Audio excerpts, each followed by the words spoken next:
ಕುಮಾರ್ಗೆ ಆಗಿರುವ ಅನ್ಯಾಯಕ್ಕೆ ನ್ಯಾಯ ಸಿಕ್ಕಲೇಬೇಕು. ಬೇಕೇ ಬೇಕು, ಬೇಕೇ ಬೇಕು.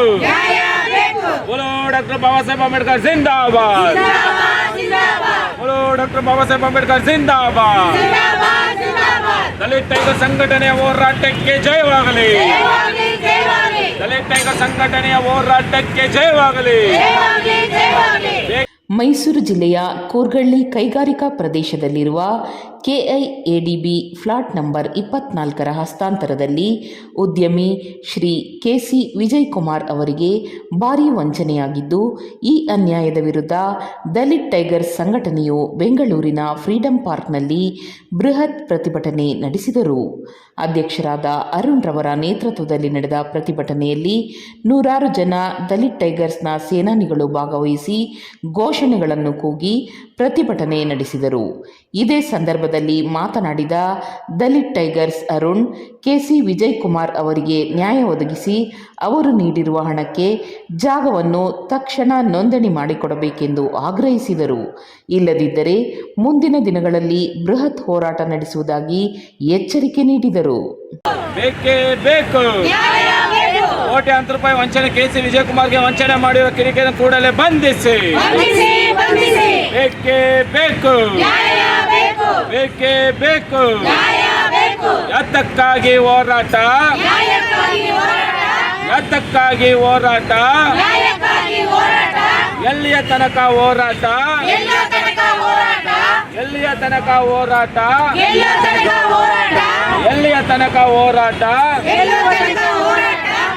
ಸರ್, ಮೈಸೂರಲ್ಲಿ ಇರುವಂಥ ಪ್ರಾಪರ್ಟಿ KDB ಕೈಗಾರಿಕಾ ಪ್ರದೇಶದಲ್ಲಿ ಇರುವಂಥ ಫ್ಲಾಟ್ ನಂಬರ್ 24ಗೆ ವೈಟ್ ಸೋನೋ ಅಂತ ಹೇಳುವಂಥ ಒಂದು ಕಂಪನಿ ಏನು ಮಾಡುತ್ತೆ ಅಂದರೆ, ವಿಜಯಕುಮಾರ್ ಅವ್ರ ಹತ್ರ ಬಂದ್ಬಿಟ್ಟು, ಸರ್ ನಮ್ಮ ಕಂಪನಿ ತುಂಬ ಲಾಸಲ್ಲಿ ಓಡ್ತಾ ಇದೆ, ನಮ್ಮ ಕಂಪನಿಯಲ್ಲಿ ತುಂಬ ಬಡ ಜನರು ಕೆಲಸ ಮಾಡ್ತಾ ಇದ್ದಾರೆ, ದಯವಿಟ್ಟು ನಮ್ಗೆ ಸಹಾಯ ಮಾಡಿ, ಪ್ಲಾಟನ್ನು ನೀವು ಕೊಂಡ್ಕೊಳ್ಳಿ ಅಂತ ಹೇಳಿ ಏನು ಮಾಡಿದೆ, ಜಬರ್ದಸ್ತಿ ಮಾಡುವಾಗ ಸರಿ ಆಯ್ತು ಅಂತ ಹೇಳಿ ಇವರು ವಿಜಯಕುಮಾರ್ ಅವರು ಇದು ಮಾಡ್ತಾರೆ. 5.25 ಕೋಟಿಗೆ ಫೈನಲ್ ಆಗುತ್ತೆ. ವಿಜಯಕುಮಾರ್ ಅವ್ರು ಏನು ಮಾಡ್ತಾರೆ, 5,20,20 ಲಕ್ಷ ತನಕ ಅವ್ರಿಗೆ ಬ್ಯಾಂಕ್ ಮುಖಾಂತರ ಸಲ್ಲಿಸಿ ಆದಮೇಲೆ ಇವ್ರು ಏನು ಮಾಡ್ತಾರೆ, ಇದಾಗಿರೋದು 2016ರಲ್ಲಿ.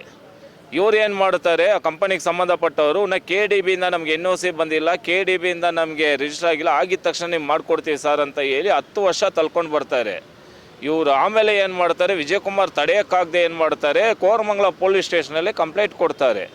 ಕೋರಮಂಗಲ ಪೊಲೀಸ್ ಸ್ಟೇಷನಲ್ಲಿ ಕಂಪ್ಲೇಂಟ್ ಕೊಟ್ಟಾದಮೇಲೆ 1-2 ವರ್ಷಕ್ಕೆ ಮುಂಚೆ ಕಂಪ್ಲೇಂಟ್ ಕೊಟ್ಟಾದಮೇಲೆ ಇದು ಸಿವಿಲ್ ಮ್ಯಾಟ್ರ್ ಅಂತ ಕೋರಮಂಗಲ ಪೊಲೀಸ್ ಸ್ಟೇಷನ್ನವರು ಹೇಳ್ತಾರೆ. ಆ ನಂತರ ಇವರು ಏನು ಮಾಡ್ತಾರೆ, ದಾಖಲಾತಿಗಳು ಎಲ್ಲ ಪ್ರತಿಯೊಂದು ಆ ಜಾಗಕ್ಕೆ ಸಂಬಂಧಪಟ್ಟಂಥ ಎಲ್ಲ ದಾಖಲಾತಿಗಳು ನಮ್ಮ ವಿಜಯಕುಮಾರ್ ಅವ್ರ ಹತ್ರ ಕೊಟ್ಟೆ ಅವರು ಅಗ್ರಿಮೆಂಟ್ ಮಾಡಿನೇ ಅವ್ರು ದುಡ್ಡು ತಗೊಂಡು ಹೋಗಿರೋದು. ಇವ್ರು ಏನು ಮಾಡ್ತಾರೆ, ದಾಖಲಾತಿಗಳೆಲ್ಲ ಕಳೆದೋಗಿದೆ ಅಂತ ಹೇಳಿ ಒಂದು ಸುಳ್ಳು ಕಂಪ್ಲೇಂಟ್ ಕೊಟ್ಟು ಅದು ಅಟ್ಲಾಜ್ಮೆಂಟ್ ಮೇಲೆ ಹೋಗ್ಬಿಟ್ಟು ಏನು ಮಾಡ್ತಾರೆ, ಒಂದು ಸರ್ಟಿಫಿಕೇಟ್ ಕಾಪಿ ತಗೊಂಡು ಅದ್ರ ಮೇಲೆ ಬಂದು ಈಗ ಇತ್ತೀಚೆಗೆ ಒಂದು 6 ತಿಂಗಳು ಇತ್ತೀಚೆಗೆ ಒಬ್ಬರಿಗೆ ಮಾರಾಟ ಮಾಡ್ತಾರೆ, ಪಟ್ಟಾಪಿ ಅನ್ನೋರಿಗೆ. ಅವ್ರಿಗೆ ಈ ವಿಷಯ ಗೊತ್ತಿದೆ ಏನಂತ ಗೊತ್ತಿಲ್ಲ, ಅವ್ರಿಗೆ ಮಾರಾಟ ಮಾಡ್ತಾರೆ.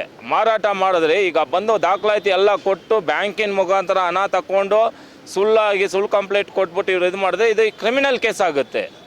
ಕೂಡಲೇ ನಾವೇನು ಸಂಬಂಧಪಟ್ಟವ್ರನ್ನ ಬಂಧಿಸಬೇಕು. ಯಾರ್ಯಾರೀಗ ಮೋಸ ಮಾಡಿದ್ದಾರೆ, ರಮೇಶ್ ಅವರಾಗೂ ಯಾರ್ಯಾರು ಇದ್ದಾರೆ ಇದರಲ್ಲಿ, ಎಲ್ರಿಗೂ ನಾನು ಎಚ್ಚರಿಕೆ ಕೊಡ್ತಾ ಇದ್ದೀನಿ. ಈ ಪ್ರತಿಭಟನೆ ಬೇರೆ ಸಾಂಕೇತಿಕವಾಗಿ ನಡೀತಾ ಇದೆ. ನೀವು ಏನಾದರೂ ಕರೆಕ್ಟಾಗಿ ಬಂದು ಅದ್ರ ಬಗ್ಗೆ ಬಂದು ಪರಿಹಾರ ಕರೆಕ್ಟಾಗಿ ಇದು ಮಾಡಿಲ್ಲ ಅಂದರೆ ನಿಮ್ಮ ಮನೆ ಹತ್ರ ಸಾವಿರಾರು ಜನ ಸೇರಿ ನಾವು ಪ್ರತಿಭಟನೆ ಮಾಡಬೇಕಾಗುತ್ತೆ. ನಿಮ್ಮ ಇಡೀ ಕುಟುಂಬವನ್ನು ನಾವು ಮಾಧ್ಯಮದ ಮುಂದೆ ತಗೊಂಡು ಬಂದು ನೀವು ಮಾಡಿರುವಂಥ ಕೆಲಸವನ್ನು ಬೆತ್ತಲೆ ಮಾಡಬೇಕಾಗುತ್ತೆ ಅಂತ ಹೇಳಿ ಸಂದರ್ಭದಲ್ಲಿ ನಾನು ಹೇಳ್ತಾ ಇದ್ದೀನಿ ಸರ್.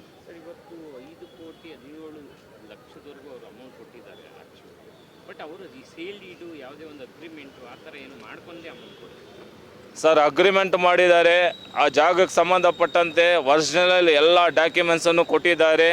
ಅವ್ರ ಕಂಪನಿಯಿಂದ ಬಂದು ಇಮೇಲ್ ID ಪ್ರತಿಯೊಂದು ಇದನ್ನು ನಮ್ಗೆ ಕಳಿಸಿದ್ದಾರೆ, ಎಲ್ಲನೂ ಇದೆ. ಇದ್ದರೂ ಇವ್ರಿಗೂ ಗೊತ್ತಿದೆ ಏನಂದರೆ KC ವಿಜಯಕುಮಾರ್ ಅವರು ಒಂದು ಅಮಾಯಕರು, ಅವ್ರನ್ನ ಹೆಂಗೆ ಬೇಕಾದರೂ ನಾವು ಮೋಸ ಮಾಡ್ಬೋದು ಅಂತ ಹೇಳಿ ಇವ್ರಿಗೆ ಕೆಲಸಕ್ಕೆ ಮುಂದಾಕಿದ್ದಾರೆ. ನಾವು ಏನು ಹೇಳ್ತಾ ಇದ್ದೀವಿ, KC ವಿಜಯಕುಮಾರ್ ಜೊತೆ ಬಂದು ದಲಿತ್ ಟೈಗರ್ ಸಂಘಟನೆ ಇದೆ, ಯಾವುದೇ ಕಾರಣಕ್ಕೂ ಮೋಸ ಆಗೋಕ್ಕೂ ಬಿಡಲ್ಲ, ಮೋಸ ಮಾಡೋರ್ನೂ ಬಿಡಲ್ಲ ಅಂತ ಹೇಳಿ ಸಂದರ್ಭದಲ್ಲಿ ಎಚ್ಚರಿಕೆ ಕೊಡ್ತಾ ಇದ್ದೀನಿ. ಈ ಒಂದು ಷಡ್ಯಂತ್ರದಲ್ಲಿ ಯಾರು ಬಲಾಢ್ಯರು ಒಂದು ಸೇರಿದ್ದಾರೆ ಅನ್ನೋ ಒಂದು ಆರೋಪ ಇದೆ. ಸರ್ ಇದರಲ್ಲಿ ಬಂದು ಎಲ್ಲರೂ ಅಷ್ಟೇ. ಈಗ ಏನಂದರೆ ಕಂಪನಿಗೆ ಸೇರಿದಂಥವರು ಸುಮಾರು ಒಂದು 10 ಜನ ತನಕ ಇದ್ದಾರೆ. ಅವ್ರು ಎಲ್ಲರೂ ಅಷ್ಟೇ. ಏನಂದರೆ ಬೇರೆ ಬೇರೆ ಒಬ್ಬರು ನನಗೆ ಅವ್ರು ಗೊತ್ತು, ನನಗೆ ಇವ್ರು ಗೊತ್ತು, ಹಿಂಗೆ ನನಗೆ ಮೈಸೂರಲ್ಲಿ ನಾನು ಇರೋದು ನನಗೆ ಮಿನಿಸ್ಟ್ರು ಗೊತ್ತು ಅಂತ ಯಾರೋ ಒಬ್ಬರು ಹೇಳಿದ್ರಂತೆ. ಅವ್ರ ಹೆಸರು ಹೇಳೋದು ಬೇಡ. ನಾನು ಯಾವ ಮಿನಿಸ್ಟ್ರ್ ಹತ್ರ ಬೇಕಾದರೆ ಮಾತಾಡ್ತೀನಿ, ಹೆಂಗೆ ಬತ್ರ ಇದು ಮಾಡ್ತೀನಿ ಅಂತ ಅವ್ರಿಗೆ ನಾನು ಹೇಳ್ತಿದ್ದೀನಿ. ನಿನಗೆ ಯಾವ ಮಿನಿಸ್ಟ್ರ್ ಗೊತ್ತಿರಲಿ, ಯಾರೇ ಗೊತ್ತಿರಲಿ, ಆದರೆ ಯಾರೇ ಇದ್ರೂ ಸಂವಿಧಾನ ಅಡಿಯಲ್ಲೇ ಕೆಲಸ ಮಾಡಬೇಕಾಗುತ್ತೆ. ಗೊತ್ತಿದೆ ಅಂತ ಹೇಳಿದ ತಕ್ಷಣ ಯಾರು ಬಂದು ದೌರ್ಜನ್ಯ ಮಾಡೋಕ್ಕಾಗಲ್ಲ. ನೀವೇನಾದರೂ ಈ ವಿಷಯದಲ್ಲಿ ಬೇರೆ ಬೇರೆ ಒಳ್ಳೆಯವರ ಹೆಸರುಗಳನ್ನ ಬಳಸ್ಕೊಂಡು ಹೋದರೆ ನಿಮ್ಮ ಮೇಲೆ ಅದನ್ನು ಒಂದು ಕೇಸ್ ಮಾಡೋಕ್ಕಾಗುತ್ತೆ, ನಿಮ್ಮ ಹೆಸರು ಹಾಳಾಗುತ್ತೆ ಅಂತ ಹೇಳ್ತಾ ಇದ್ದೀನಿ. ಇಂಥವ್ರಿಗೆ ಯಾವುದೇ ಒಂದು ರಾಜಕಾರಣಿಗಳಾಗಲಿ ಸರ್ಕಾರ ಆಗಲಿ ಇವ್ರಿಗೆ ಸಪೋರ್ಟ್ಗೆ ನಿಂತ್ಕೊಳ್ಬೇಡಿ.